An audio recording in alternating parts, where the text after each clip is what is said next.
3 പ്രലോഭനങ്ങളായിരുന്നു യേശുവിന് അഭിമുഖീകരിക്കാനുണ്ടായിരുന്നത്. 1, നിനക്ക് ഈ കല്ലുകളെ അപ്പമാക്കി മാറ്റിക്കൂടെ.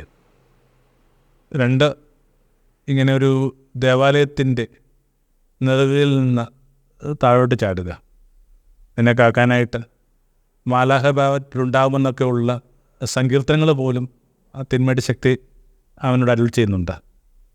3, ലോകത്തിൻ്റെ സമസ്ത ഐശ്വര്യങ്ങളും കാണിച്ചുകൊണ്ട് പറഞ്ഞു, ഇതൊക്കെ നിനക്ക് വേണ്ടിയുള്ളതാണ്, നീ ഒരുമാത്രം എന്നെ നമസ്കരിച്ചാൽ മാത്രം മതി. അസൽ ഈ 3 യേശുവിൻ്റെ പ്രലോഭനങ്ങൾക്കകത്ത് നരജീവിതം എന്ന നിലയിൽ നമുക്ക് അഭിമുഖീകരിക്കേണ്ടി വരുന്ന മിക്കവാറും പ്രലോഭനങ്ങളൊക്കെ ഒരു സമ്മറി കിടപ്പുണ്ട്. 1, ഇങ്ങനെ വിശപ്പുമായിട്ട് ബന്ധപ്പെട്ട പ്രലോഭനമാണ്. നല്ലതുപോലെ വിശക്കുന്നുണ്ട്. 40 ദിവസം പട്ടിണി കിടന്നാണ് പറയുന്നത്. 40 ദിവസം പട്ടിണി കിടന്ന ഒരാൾക്ക് ഈ കല്ലപ്പമാവണമെന്ന് പോലും ഇല്ല. കല്ലുപോലെ അയാൾ ഭക്ഷിച്ച് കളയും. അത്രയും വിശപ്പിൻ്റെ നെറുകയിൽ നിർത്തിക്കൊണ്ട് പറയുന്നത് ഇങ്ങനെയാണ്, നിനക്ക് എന്തുകൊണ്ട് ഇങ്ങനെയൊക്കെ ചില കാര്യങ്ങൾ ഏർപ്പെട്ടുകൂടാ. ഇൻസ്റ്റൻറ്റ് ഗ്രാറ്റിഫിക്കേഷൻ എന്ന് പറയുന്നൊരു സംഭവം. എല്ലാത്തിനകത്ത് ഈ ഞൊടിയിടയിൽ കിട്ടുന്ന ഒരു ആനന്ദം, സന്തോഷം. അപ്പുറത്തേക്ക് ഒരു കാര്യം കാണാനോ ഓർത്തു വെക്കാനോ ഉള്ളൊരു പ്രകാശമില്ല. പക്ഷെ അതുകൊണ്ടാണ് പറഞ്ഞത്, ഈ മനുഷ്യൻ അപ്പം കൊണ്ട് മാത്രമല്ല ജീവിക്കുന്നത്, വാക്കുകൊണ്ടാണ്. വാക്കാണ് നാളെക്കുറിച്ചും ഭാവിയെക്കുറിച്ചും വരുകാലങ്ങളെക്കുറിച്ചും ഒക്കെ നമ്മളോട് പറയുന്നത്. ഒക്കെ ഇവിടം കൊണ്ടങ്ങ് പറഞ്ഞു തീർത്താൽ മതിയോ?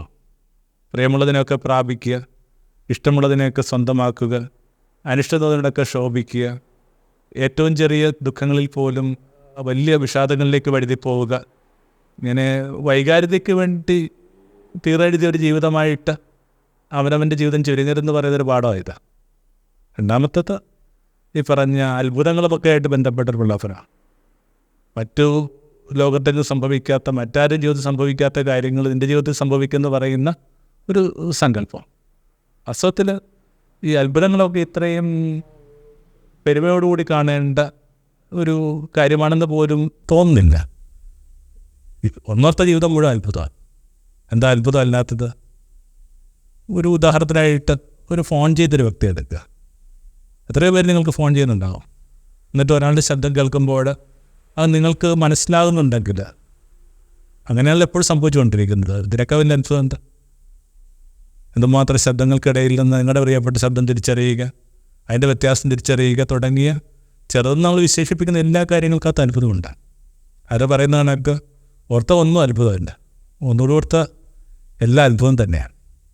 3, ഈ ആഡംബരങ്ങളൊക്കെ ആയിട്ട് ബന്ധപ്പെട്ടിട്ടുള്ള ഒരു പ്രലോഭനം. ഈ കാണുന്ന മുഴുവൻ കാര്യങ്ങൾ നിനക്ക് തരാം, പക്ഷേ നീ എന്നെ നമസ്കരിച്ചാൽ മാത്രം മതി. ആ ഒരു സെക്കൻഡിൽ യേശുവിൻ്റെ മിനുകളുണ്ടാവുകയാണ്. ഈ ഭൂമിയുടെ പ്രതാപവും ഭൂമിയുടെ ഐശ്വര്യങ്ങൾക്കും ഉള്ള പ്രധാനപ്പെട്ട കാരണം മനുഷ്യൻ തിന്മയായിട്ട് കോംപ്രമൈസ് ചെയ്യാന്നുള്ള. തിന്മയെ നമസ്കരിച്ച് കഴിയുന്നാൽ ഈ കാണുന്ന എല്ലാ ഐശ്വര്യങ്ങളും സമൃദ്ധിയുമൊക്കെ ഉണ്ടാകും. അപ്പോൾ ഐശ്വര്യങ്ങളെയും സമൃദ്ധിയുമൊക്കെ കുറച്ച് സംശയത്തിലൂടെ നമ്മളെ കാണാനായിട്ട് പ്രേരിപ്പിക്കുന്നൊരു ഭാഗമായിട്ട്. വാസ്തവത്തിൽ ഇത് ദൈവം പ്രസാദിക്കുന്നതാണോ അതോ നിങ്ങൾ തിന്മയുമായിട്ട് സന്ധിയിലാവുന്നൊരു പ്രശ്നമാണ് നിലനിൽക്കുന്നതാണ്. അപ്പോൾ 3 പ്രലോഭനം: 1 അപ്പം, 2 അത്ഭുതം, 3 ആഡംബരം. വിശപ്പ് നിലനിർത്തിയും സാധാരണ ജീവിതത്തിൻ്റെ അത്ഭുതങ്ങളെ തിരിച്ചറിഞ്ഞും വളരെയേറെ ലളിതമായിട്ടും ജീവിച്ചുമൊക്കെ മറ്റൊരു ജീവിതം സാധ്യമാണെന്നാണ് അയാൾ ഇപ്പോഴും നമ്മളോട് പറഞ്ഞുകൊണ്ടിരിക്കുന്നത്.